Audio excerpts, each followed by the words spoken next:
Najlepša hvala, Aleks. Dobro večer vsem skupaj. Dame in gospodje, pretekli teden je bil šokanten. Predsednik Trump je pripravil sporazum o premirju, ki se zdi, kot da ga je narekoval Teheran. On in J.D. Vance sta se ostro spravila na Izrael, tesnega in nepogrešljivega zaveznika Amerike v tej vojni. Zdaj je Donald Trump edini ameriški predsednik, ki je kdajkoli vodil vojno proti iranskemu režimu. On in Izrael sta ga imela že skoraj na kolenih.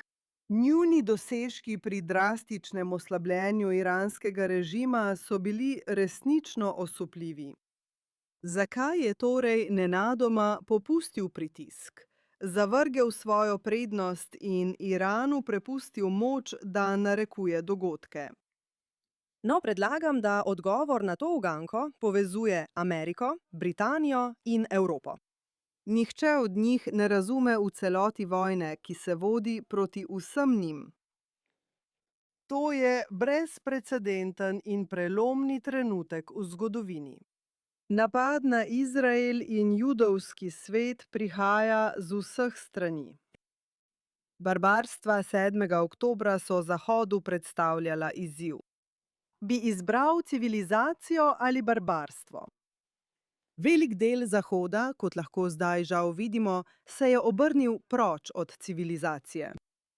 Namesto da bi podprl Izrael proti genocidnemu napadu, se je Zahod obrnil proti Izraelu in judovskemu ljudstvu v doslej nevideni izgubi razuma in moralnega kompasa.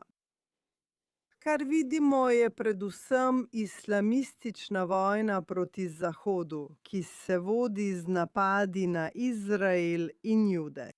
Islamisti so nam vedno govorili: najprej pridemo po Jude, nato pridemo po kristjane. Žal velik del Zahoda tega ne razume, ne povezuje vseh točk. Zaradi tega v Britaniji, Evropi in Ameriki nočejo storiti, kar je potrebno za svojo obrambo.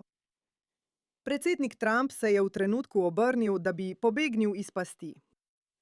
Ta past je nastala, ker po njegovih besedah ne more tolerirati bližajoče se svetovne gospodarske katastrofe, ki bi jo povzročil Iran s tem, da bi Hormuško ožino vzel za talko. Vendar se moramo vprašati, kako je mogoče, da mogočna Amerika ne more premagati močno oslabljenega Irana? Kratek odgovor je, da bi zato verjetno potrebovali ameriške vojake na terenu.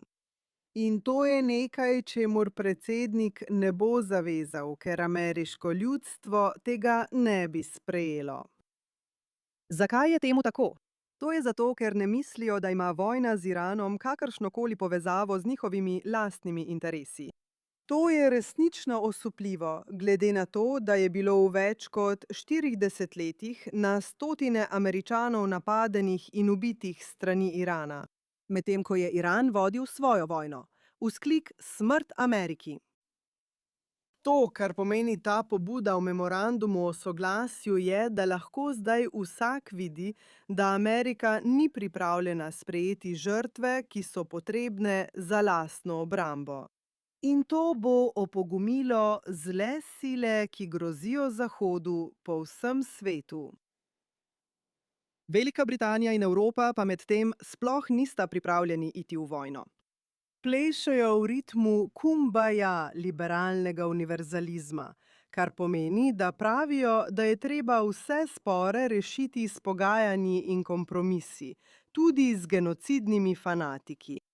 Pravijo, da vojna še nikoli ni ničesar rešila. Človek se vpraša, kaj mislijo, da se je dogajalo med letoma 1939 in 1945. Njihova vera v tisto, kar imenujejo bratstvo med ljudmi, pomeni, da so doma sprejeli multikulturalizem in množično priseljevanje. Prepričali so se, da je rasistično postavljati svojo zgodovinsko kulturo nad katerokoli drugo, ker je Zahod nastal iz izvirnih grehov kolonializma in beline. Zato so dovolili prihod milijonom muslimanskih priseljencev in zdaj so njihove družbe na dobri poti k islamizaciji. Zdaj bodimo jasni. Veliko muslimanov v Britaniji in Evropi ne predstavlja nobene grožnje nikomur. Želijo živeti kot britanski in evropski državljani ter uživati prednosti zahodne družbe.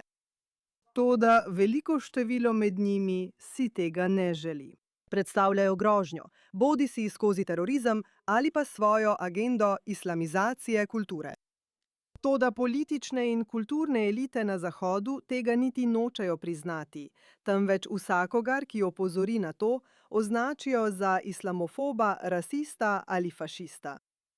V Veliki Britaniji je bil rezultat tega, na primer, zavračanje ukrepanja proti zloglasnim, večinoma muslimanskim tolpam za posilstva in spolno izkoriščanje, o katerih ste brali. Obstaja namerna slepota do džihadističnih pridigarjev v mošejah, ki spodbujajo morilsko sovraštvo do Zahoda in do Judov. In porast sektaške islamske politike Gaza na prvem mestu, pri čemer vse več politikov v Veliki Britaniji nervozno izpolnjuje zahteve muslimanov, ki so odločeni, da se bo Velika Britanija prilagodila islamu. Rezultat vsega tega in še več je, da sta Velika Britanija in deli Evrope kot žaba, ki jo počasi kuhajo v loncu. In bojim se, da deli Amerike, mislim na New York, kažejo znake, da bodo sledili temu zgledu. Od 7. oktobra dalje navdušeni islamisti, ki tako kot iranski režim verjamejo, da je dokončni poraz Izraela in Zahoda zdaj na dosegu roke, vodijo napad na Jude v diaspori. Vendar so jih podprli številni nemuslimani. Šokantno ni bilo le to, da so potekale demonstracije z vzkliki k umoru Judov in uničenju Izraela. Gre za to, da so se verbalni in fizični napadi na Jude še okrepili, tudi potem, ko so bili Judje v Veliki Britaniji in drugih zahodnih državah brutalno napadeni ali celo ubiti. Kar opažamo, žal moram to povedati, je, da nasilje nad Judi le še podžiga krvavo slo. Nihče noče slišati o žrtvah med Judi. Nihče noče slišati o boju proti antisemitizmu. Vse varovalke proti sovraštvu do Judov so padle.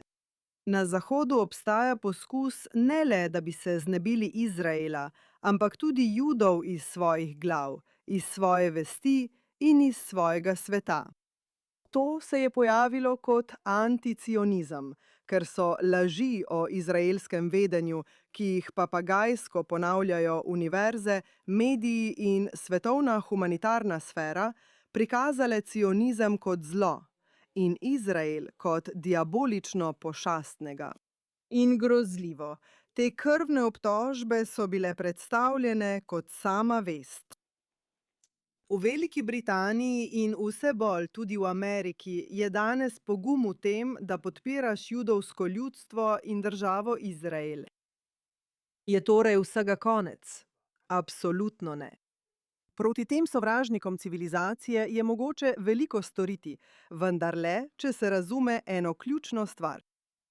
Te zle sile so močne samo zato, ker so njihove žrtve v Britaniji, Evropi in Ameriki šibke. In šibke so, ker niso pripravljene storiti, kar je potrebno, da bi se branile.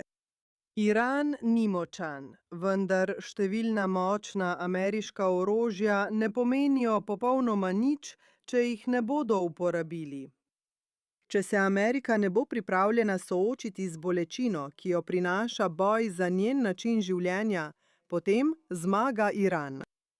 In Amerika se ne bo ustrezno branila, ker ne razume, da kadar ima sovražnika, kot je iranski režim, ki verjame, da mu Bog naroča uničiti Ameriko in Jude, vsaka pogajanja dojemajo kot šibkost in vsaka pogajanja razumejo kot šibkost in kot sredstvo, s katerim Ameriko napeljejo k predaji.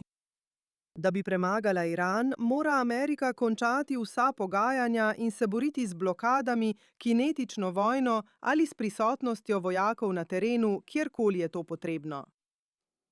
Velika Britanija in Evropa bi se lahko same uprle, tako da bi končale priseljevanje iz najbolj problematičnih območij muslimanskega sveta, prepovedale muslimansko bratovščino in šeriatska sodišča ter zaprle ali izgnale pridigarje sovraštva v mošejah. Judi v diaspori bi se morali znati upreti tako, da bi najprej prenehali nenehno govoriti o boju proti antisemitizmu. Namesto tega bi morali Zahodu začeti govoriti bistvene resnice, ki jih nihče nikoli ne pove. Naprimer, da je palestinska identiteta prevara, ki je bila izmišljena izključno zato, da bi iztrebili Izrael in Judom ukradli njihovo zgodovino na tej zemlji. Zahodu bi morali povedati, da Izrael vse, kar počne, počne v skladu z mednarodnim pravom. Povedati bi morali, da so palestinski Arabci tisti, ki so želeli biti kolonizatorji in da je bil cionizem največje protikolonialno gibanje 20. stoletja. In prav tako bi morali začeti Američanom razlagati, da je vojna proti Iranu vojna za obrambo Zahoda. In da so vsi v Ameriki odvisni od Izraela, da jih varuje v Ameriki. Zdaj, od 7. oktobra naprej se je Izrael boril kot lev. Njegovi vojaki to počnejo, ker se borijo za svoje ljudi, ki jih imajo radi, ker so povezani s krvjo in solzami. Svojo zgodovino, svojo kulturo in z generacijami, ki so prišle pred njimi, ter se borile in umrle, da bi ohranile judovsko ljudstvo pri življenju. Izrael plačuje najvišjo možno ceno za svojo obrambo, ker so njegovi ljudje odločeni ohraniti svoj narod pri življenju. Njihova identiteta, njihova ljubezen do svoje kulture in zgodovine ter do svojega naroda jim daje idealizem, pogum in upanje. Od 7. oktobra so se Izraelci vrnili k svoji zgodovinski judovski usodi kot junaški bojevniški narod. Tudi Judje v diaspori se morajo prepoznati kot del tega bojevniškega naroda, sicer bodo v veliki meri izginili.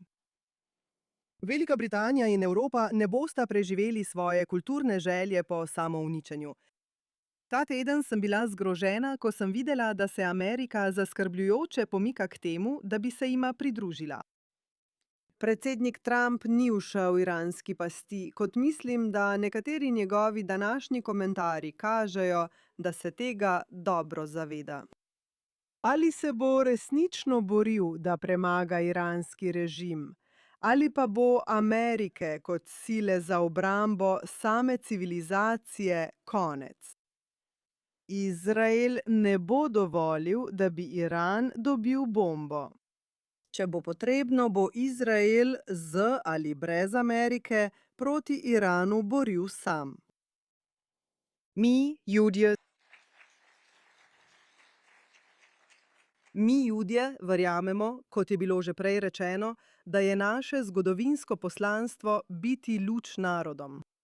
Izrael je lahko zdaj ta luč, tako da pokaže Ameriki, Britaniji in Evropi, kako se boriti, kaj je potrebno za boj in s tem tudi, kako preživeti in živeti.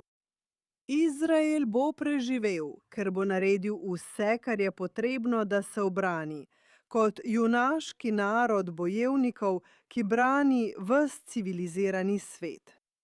To je judovski trenutek. Sem Israel Haj.